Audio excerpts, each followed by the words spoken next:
Wigan Rugby League have had a less than spectacular start to the season. They've lost 5 important matches and all the players are feeling the pressure.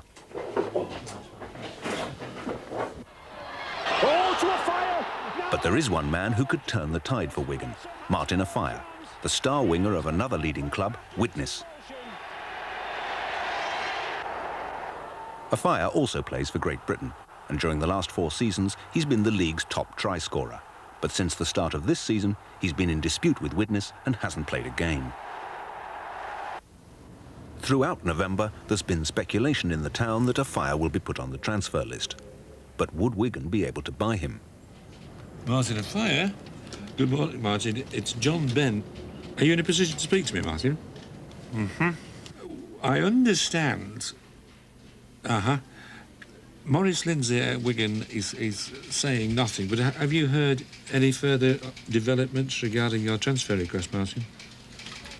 Oh, you don't know what's happening at Widnes. Martin, you're obviously anxious to get back into rugby league as quickly as possible.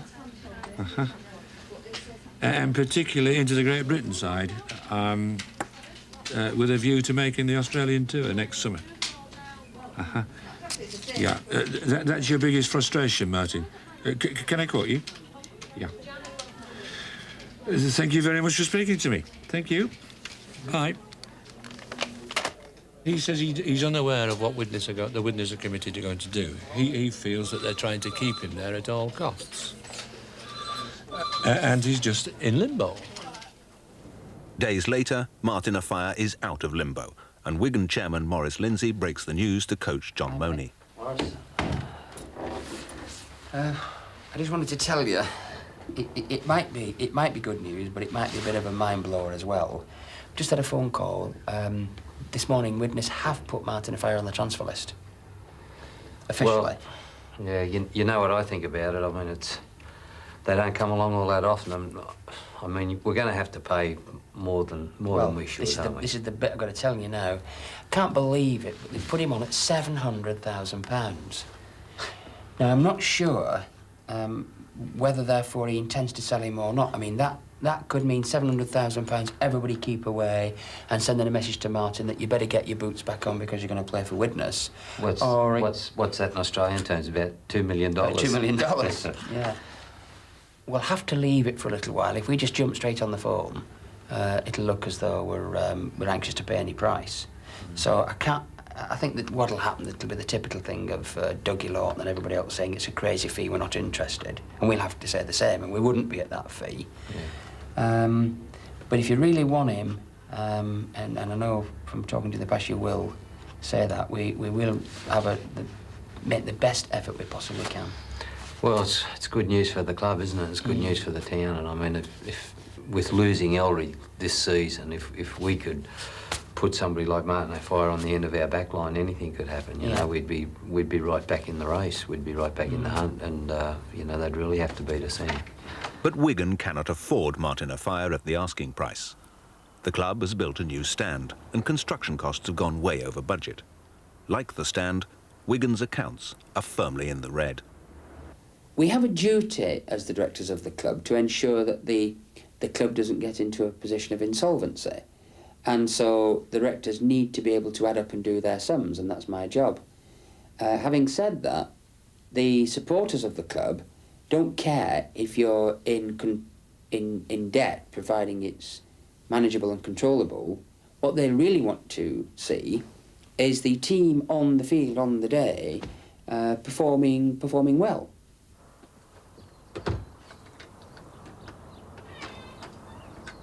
It's a catch-22 situation. You go heavily into debt by building a new stand, then you need to spend money on the team to keep it winning to afford to pay the debt on the new stand. Hi, Jack. I'll just sling my coat in the mic. Before he can even start negotiations to buy Martin Afire, Maurice Lindsay must visit the club accountant for an up-to-date financial report. OK, Vince, I think with everything that's going on with the stand, etc., we better review the finances and you better give me an up-to-date situation. Well, Maurice, as you know, 12 months ago, we were in a very healthy situation, but We were committed to the stand, which has gone some £800,000 over budget. Prior to commencing the stand, we had money on the money market, as you're aware. But fortunately, the bank have backed us with the stand, and so have the brewery. We've got support there, but the 800,000 over budget has put substantial strains on our resources at the present time. In the short term, of course, you've got to still look at investment in the team. And you know that there's the situation at the moment concerning Martin O'Fire. Now, if we were to buy Martin O'Fire, that of course gives us additional capital requirements. But I understand that the sponsor is prepared to help us in that area. They would be keen to have Martin O'Fire linked to them, so that should assist matters. Now, we sold Ellery Hanley. Just remind me, what are the dates for the payments from Leeds? When is the money due and the balance? Well, we've only a final payment due now, which is due on the 1st of February. In addition to that, we have a payment due on Bobby Goulding as well. So some £90,000 to £100,000 coming to come from Leeds, because both players went on a sort of an extended payment agreement. You've just received a second payment for Ellery Hanley. That was the 1st of December, was it? That's right. So you've swallowed that up. I'm afraid so. Okay, and that's gone into the general flow of things. Okay, I'll keep you up to date, Vince. In the meantime, just keep the checkbook firmly locked away, and if anybody wants to go out and buy 2 Martin O'Fires, we'll have to tell them, well, we probably can't afford 1, but we'll still do our best. Okay. Okay. Thanks very much. Thanks, Vince. Okay, no problem. Away he goes, he beats Gary Jack, he's going to score! Wigan desperately need a player with Martin O'Fire's talents. Their new Australian star, Gene Miles, was injured in training just after his first match and has been out of the game for 4 weeks.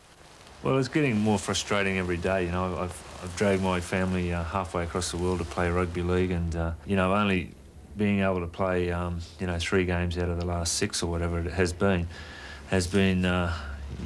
you know, the expectations of the Wigan Rugby League club is win at all costs, and they become very accustomed to winning.